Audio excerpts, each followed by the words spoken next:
Dimanche dernier, j'ai fait une newsletter qui était un peu salée. Dedans, j'explique que j'ai plus envie d'être douce, que j'ai plus envie de faire preuve d'empathie avec les gens qui se plaignent. J'ai plus envie d'aider ceux qui sont pas prêts à s'aider eux-mêmes. Et non, je suis pas en train de faire un coming out psychologique sur mon diagnostic.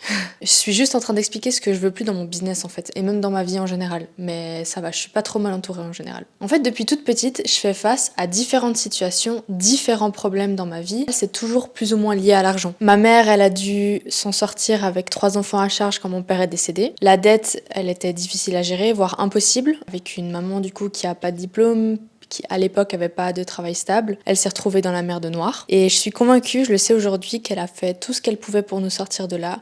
Mais ça n'empêche pas de nous avoir, moi et mes sœurs, transmis beaucoup de peurs liées à l'argent. Alors depuis que j'ai 16 ans exactement, même avant, 15 peut-être, j'ai trouvé mille et une manières de me faire de l'argent, de me rémunérer, de trouver des boulots, d'augmenter ma qualité de vie et surtout de changer ma relation à l'argent. Parce qu'avant de vouloir plus d'argent, il faut déjà un petit peu investiguer pas mal de choses à son sujet pour voir qu'est-ce qui pose problème. Et je pense pas, je suis même sûre que j'ai l'art de transformer des problèmes en opportunités financières. Dans cet épisode, j'aimerais mettre en lumière 6 mantras que vous devez comprendre dans votre vie pour arriver à surmonter vos problèmes. C'est un épisode qui va être assez long et qui marque le début du moment où je vais vous expliquer beaucoup plus comment ça fonctionne dans ma tête pour être aussi déterminée que ça et impactante dans ce que je fais et qui m'aide tant à m'enrichir et à réussir au niveau business. À la fin, je vous raconte aussi une petite anecdote sur un truc qui m'a vraiment énervée ces 4 dernières semaines.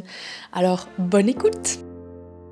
Bienvenue sur Coach ton budget, le podcast dédié à la finance personnelle en Suisse particulièrement. Je suis Janice et je suis ravie de t'avoir parmi nous aujourd'hui. Dans ce podcast, on parle fric, thunes, argent, cash, moula de manière décomplexée afin de s'instruire sur la gestion de nos vies et comment réaliser nos projets de vie avec. Si tu es nouvelle ou nouveau, bienvenue et pour les auditeurs fidèles, merci de continuer à me soutenir dans cette aventure. N'oublie pas de t'abonner au podcast pour ne manquer aucun épisode. Tu peux également me suivre sur TikTok et Instagram pour rester connecté et puis participer à la discussion, m'écrire un petit message. Mon gros tip, c'est de t'abonner à ma newsletter parce que tu as des contenus exclusifs chaque semaine dans ta boîte mail. Alors c'est parti pour le sujet du jour. Alors d'abord c'est un gros bordel chez moi parce que c'est le tout dernier épisode que je tourne dans mon appartement à Lausanne et la prochaine fois que je tournerai ce sera en Valais et je me réjouis beaucoup parce que j'aurai un studio exclusivement pour ça, ce sera pas un peu partout dans mon appartement donc voilà, c'est le dernier épisode que je tourne ici. Alors on va plonger dans ces mantras que j'ai à vous donner parce que je pense qu'ils sont un peu violents et dans ces mantras-là, pour moi, ils font un peu mal à entendre, mais ils vont vous faire du bien, je pense. Vous savez, on peut lire partout plein de techniques, plein de choses liées au lâcher-prise et c'est quelque chose que très peu de gens arrivent réellement à faire dans la vraie vie. C'est jamais tout noir ou tout blanc, il y a des choses sur lesquelles on va lâcher prise facilement et d'autres où ça va être beaucoup plus compliqué. Et de manière générale, le lâcher-prise c'est quoi ? C'est accepter. Accepter une situation, accepter une personne, accepter un lieu, accepter quelque chose quoi, c'est ça le lâcher-prise. Et moi, étant de nature très sensible, un petit peu anxieuse, j'ai tendance à tout planifier, à être au taquet pour être sûr que rien soit laissé au hasard, que tout fonctionne comme sur des roulettes. Le problème, c'est que ça engendre souvent une inflexibilité totale dans certaines situations. Enfin, ça, c'était le passé. Maintenant, c'est complètement différent, j'arrive beaucoup plus à être flexible. Si vous avez lu les 4 accords Toltec, alors vous êtes déjà en bonne voie pour accepter beaucoup de choses, mais je pense qu'il y a des vérités beaucoup plus difficiles à accepter dans la vie, et ce sont, pour moi, il y a 4 choses en fait qui sont difficiles, mais qui sont hyper importantes pour passer à la suite dans votre vie en général. La première vérité, c'est que tout a une fin, et ça vient de Eckhart Tolle qui le dit très bien, rien n'est arrivé dans le passé, tout arrive au présent, et il dit pareil avec le futur, rien n'est arrivé au futur, tout arrive dans le présent. La deuxième vérité, c'est que tout ne se passe pas toujours comme prévu. Si vous avez réservé un super resto, mais vous chopez une intoxication alimentaire, votre vol EasyJet est annulé ou retardé, l'hôtel que vous avez réservé, que vous avez payé quand même un petit peu cher, il est nul à chier, vous avez trouvé l'amour de votre vie, mais vous vous faites larguer un an après, c'est souvent lié au fait que on a construit quelque chose dans notre tête et qu'on s'est accroché à ça, à ce que ça devait être, et on a tenté de le changer et on est déçu par rapport à ce qu'on avait dans la tête. La troisième vérité, c'est que la vie n'est pas toujours juste. Pourquoi est-ce que votre collègue il est mieux payé que vous ? Pourquoi est-ce que votre loyer est 250 francs plus cher que votre pote qui habite au bout de la rue ? Voilà, il y a plein de choses qui font que la vie est pas toujours juste. Pour vous dire, à l'époque où je travaillais à Genève, j'ai eu une grosse rupture de confiance avec une de mes collègues qui gagnait en fait exactement le double de mon salaire. En fait, elle était à 50% et elle touchait moi ce que je touchais à 100%.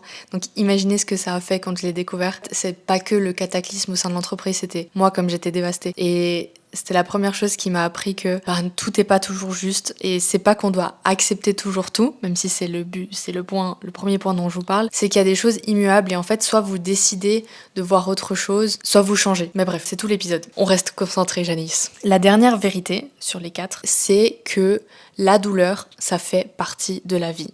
Vous vous êtes fait quitter, ça y est, le travail fonctionne pas, vous trouvez pas d'appartement, vous trouvez pas de travail justement. Tout ça, c'est des choses qui vont être douloureuses dans le sens où c'est embêtant, ça peut faire mal, le rejet, tout ça. C'est une partie nécessaire dans la vie et plutôt que de la combattre, il vaut mieux tenter de l'accepter déjà, de faire face à notre douleur et de la retourner à notre avantage. La peur, souvent, elle peut aboutir à une prise de conscience et nous aider à prendre de meilleures décisions pour nous transformer. Typiquement, on voit souvent des gens qui ils sont dévastés pendant quelques temps et on les voit après, quelques mois plus tard, en fait, c'est la meilleure des choses qui me soit arrivée.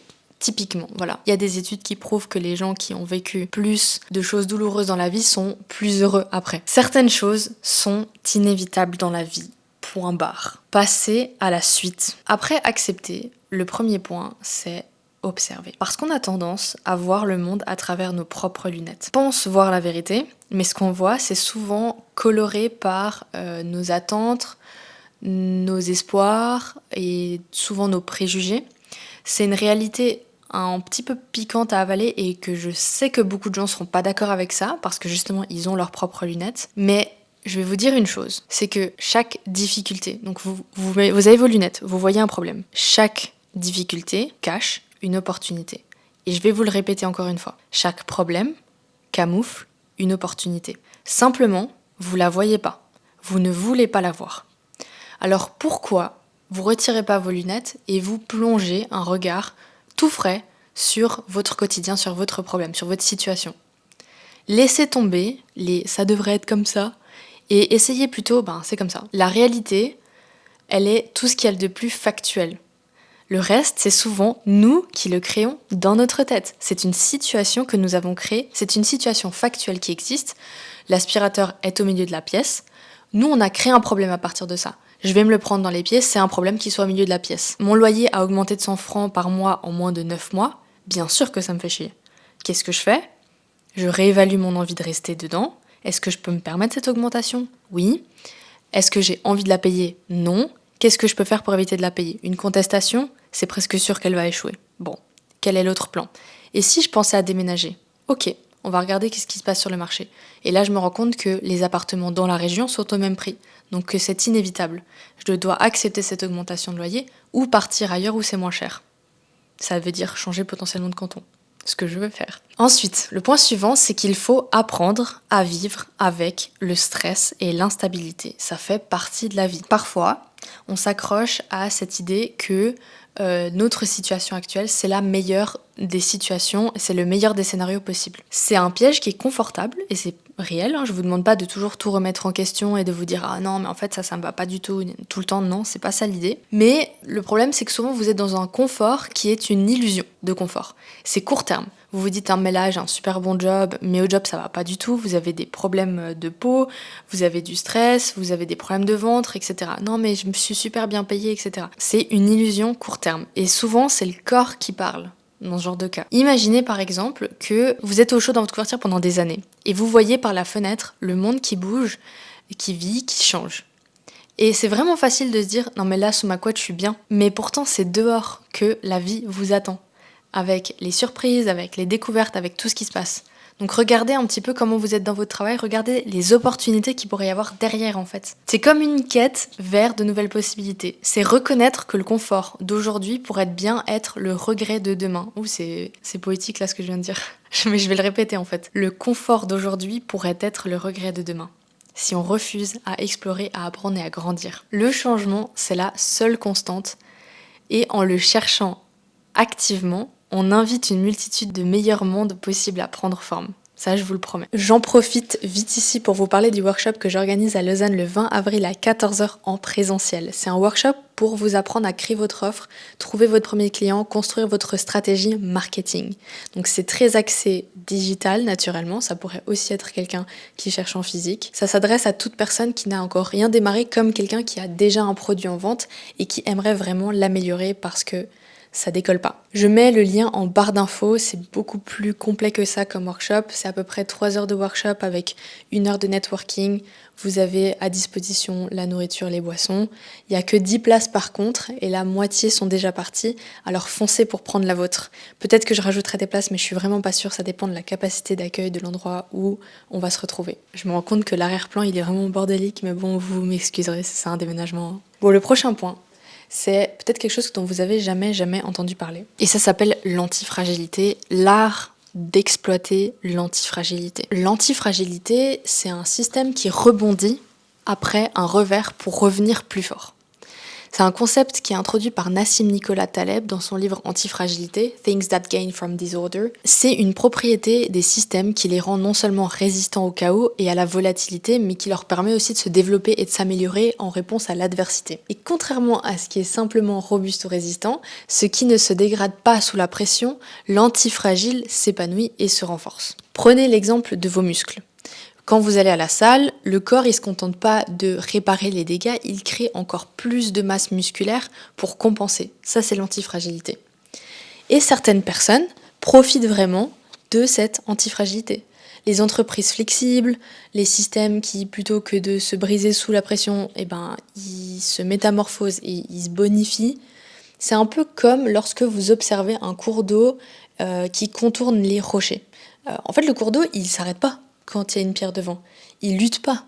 Il va tout simplement trouver une nouvelle voie. Ça peut paraître contre-intuitif, mais parfois, en fait, le meilleur moyen de tirer parti de cette antifragilité, c'est de ne rien faire. Souvent, rien faire, ça va vous aider à faire quelque chose, justement.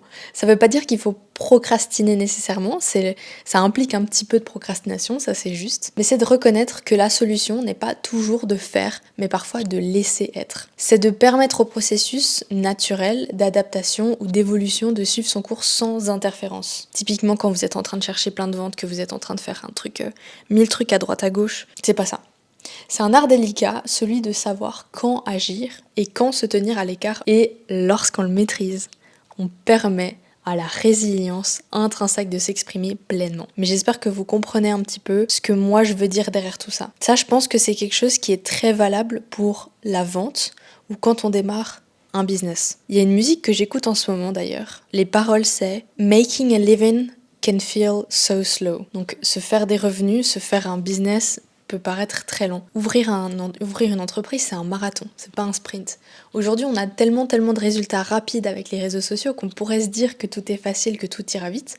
Et c'est vrai, on n'a pas besoin de 4 ans pour être rentable dans une entreprise nécessairement. En revanche, il va falloir adopter une certaine patience, le fait de ne rien faire, le fait de résister par rapport à vos ventes qui mettent du temps, votre produit qui met du temps à décoller, etc. Mais ça va probablement être nécessaire pour la suite. Par contre, il faut maîtriser cette balance. Et ça, c'est très important à pouvoir faire. Le dernier point que j'ai à vous parler, c'est sortir de l'enlisement de vos propres pensées. En fait, notre monde actuel, il est très complexe. Et souvent, tous ces petits systèmes complexes, ils réagissent de façon un peu imprévue à nos tentatives de les dompter ou de les corriger. Dit autrement, c'est Sylvie de la Compta qui est là depuis 40 ans et qui veut pas apprendre à faire autrement.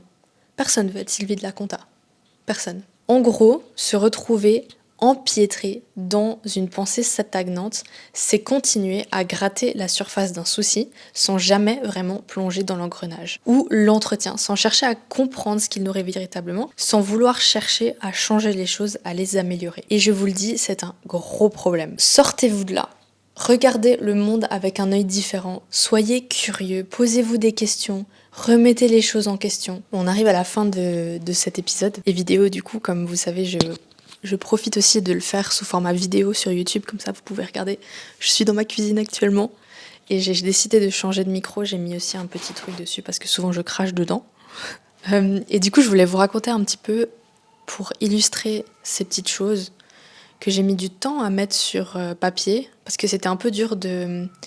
Vous savez, c'est très difficile parfois de sortir ce qu'on a dans la tête et de les mettre sous forme de mots. Et là, j'ai lu un livre qui m'a fortement aidé à le faire, alors j'ai pu rendre ça un peu plus concis et le proposer sous un format d'épisode pour un petit peu shake things, pour un petit peu remuer l'état d'esprit des gens. Et là, je vais vous raconter mon coup de gueule de la semaine passée, en fait. C'est que ces derniers temps, j'ai offert beaucoup de choses à ma communauté, dont peut-être vous écoutez, vous avez eu Coach ton budget gratuitement. Et j'aimerais vous raconter un petit peu 2-3 choses qui m'ont vraiment énervé chez les gens. Justement, vous vous souvenez, j'ai offert Coach ton budget à 20 personnes pour ces 1 an, 20 personnes dans le besoin. J'avais vraiment spécifié ça dans ma vidéo. J'ai demandé à ce que ces personnes me fassent un email pour m'expliquer leur situation et j'ai reçu beaucoup d'emails. En fait, ce que j'ai fait, c'est que j'ai accordé l'accès à beaucoup plus de personnes que prévu, tout simplement parce que les histoires étaient vraiment touchantes. Et vous savez quoi? J'ai vraiment reçu des emails où voilà, des gens étaient dans des situations particulières et je me dis, ils prennent le temps de m'écrire leur situation, de faire ça, il y a une motivation derrière. Ça n'empêche pas le fait que plus c'est gratuit, moins les gens captent la valeur de ce qu'ils ont. Je m'explique. Je peux traquer les progrès des gens sur ma plateforme et je sais que 50% n'ont pas ouvert le programme qui leur ont été offerts. Sur 30 emails, j'ai eu 21 réponses qui me remerciaient. Et en fait, parmi tout ça, ok, le fait que les gens, peut-être qu'ils regardent jamais leur adresse email, peut-être qu'ils n'ont pas eu le temps, on va laisser le bénéfice du doute, c'est pas très grave. Mais ce qui m'a le plus tué, c'est les emails de personnes qui m'envoient sans gêne. Je gagne 8000 francs par mois et j'arrive pas à gérer mon budget. Alors j'aimerais bien avoir Coach ton budget gratuitement. Oui, il y a un petit silence là parce que je comprends pas comment cette personne est dans le besoin. Je comprends pas que cette personne n'arrive pas à sortir 99 francs pour acheter le programme. Donc 2 choses. Déjà, il y aura toujours des opportunistes, c'est sûr. Mais tant que vous payez pas le prix, vous ne vous investirez pas assez pour réussir. Et j'ai eu la même conversation avec une amie qui me parlait de gens dans la perte de poids, qui ont reçu gratuitement des traitements pour ça et qui ont repris direct après parce qu'ils ne voient pas la valeur de ce qu'ils ont été offerts. Donc ils prennent pas soin d'eux, ils prennent pas soin de le faire, ils se disent c'était gratuit de toute façon c'est pas grave, ils n'arrivent pas à s'investir dans ce qu'ils font et forcément ça va échouer. Et j'ai d'autres exemples à vous donner comme ça, de gens qui m'ont contacté pour participer au workshop gratuit sans m'expliquer la moindre idée qu'ils ont, sans me donner la moindre motivation de participer à ce workshop, alors que d'autres vont quand même payer 160 francs pour participer, ceux-là veulent juste le workshop gratuit. Je suis navrée, mais je peux pas vous accorder la place de test parce que je vois pas votre motivation en fait. C'est pas parce que c'est gratuit que vous l'aurez. C'est pas parce que c'est gratuit que ça va vous faire devenir millionnaire. On est dans une période où tout le monde veut du pognon. Tout le monde veut le Saint Graal. C'est facile, c'est sur les réseaux sociaux. Mais je vous le dis franco, tout le monde n'y arrivera pas. Parce que les 3/4 des gens n'ont pas le cran de se mettre en action. Les 3/4 des gens veulent ça servi sur un plateau d'argent. Et nous, les business coachs, ceux qui font des programmes, etc., il y a beaucoup de margoulins, on s'entend, on propose souvent des solutions sur des plateaux d'argent, mais qu'il faut payer. Des accompagnements, des choses où on vous prend par la main pour vous dire quoi faire. Et si vous ne voulez pas juste investir ça pour voir ce que ça peut vous apporter dans la vie, alors on peut rien pour vous. Vous ne deviendrez pas entrepreneur, vous ne deviendrez pas riche, vous n'arriverez pas si vous n'y mettez pas du vôtre. Il y a beaucoup de gens qui veulent devenir entrepreneurs parce qu'il y a un phénomène de mode, la liberté associée, les revenus qui peuvent croître, etc. C'est très beau sur le papier et sur les réseaux sociaux. Sauf que tous ces gens-là ont tendance à trouver beaucoup de problèmes à la vie. En tout cas, une partie des gens qui veulent ça sont des gens qui trouvent beaucoup de problèmes à la vie. Ils n'ont pas la capacité de transformer les problèmes en opportunités. Donc c'est le titre de cet épisode, l'art de transformer des problèmes en argent. Parce que devenir entrepreneur, votre vrai métier, et vous me direz les entrepreneurs qui écoutent ça, c'est de trouver en permanence des solutions à des nouveaux problèmes. Je le répète parce que c'est pas assez dit. Vous devenez entrepreneur, vous devez sans cesse trouver des solutions à des nouveaux problèmes. Il y a un problème qui est terminé, il y en a un autre sur la table. Et je sais que tout le monde n'aime pas le mot problème. On peut dire le challenge, on peut dire beaucoup de choses. Mais ce sont des choses qui arrivent et qu'il faut résoudre. Et si vous ne voulez les voir que comme des problèmes, alors vous n'aurez jamais l'occasion d'utiliser votre créativité pour les résoudre. Je pense qu'on a un gros taf sur les réseaux sociaux à venir casser les croyances des digital nomades, ce qu'ils ont mis sur les réseaux sociaux, ce qu'ils font dans les pubs. C'est facile, tu peux scale, tu peux y arriver, tu peux faire tes revenus supplémentaires. De nouveau, sur le papier, oui, c'est possible. Dans la vraie vie, il y a trop de facteurs qui vont venir impacter ça pour vous promettre la facilité. Et thunes et business, c'est exactement pareil. Voilà, on arrive à la fin de cet épisode. Je vous remercie de m'avoir écouté dans cet épisode un petit peu coup de gueule quand même. Je me réjouis d'avoir vos feedbacks et n'hésitez pas à m'écrire un email ou à me contacter sur Instagram par rapport à ça. N'oubliez pas de vous abonner, de mettre une note à ce podcast. Ça va m'aider à le faire connaître. Et je vous dis à dans 2 semaines pour le prochain épisode. D'ici fin avril, on retrouvera les épisodes hebdomadaires. Merci beaucoup pour votre écoute et à tout bientôt.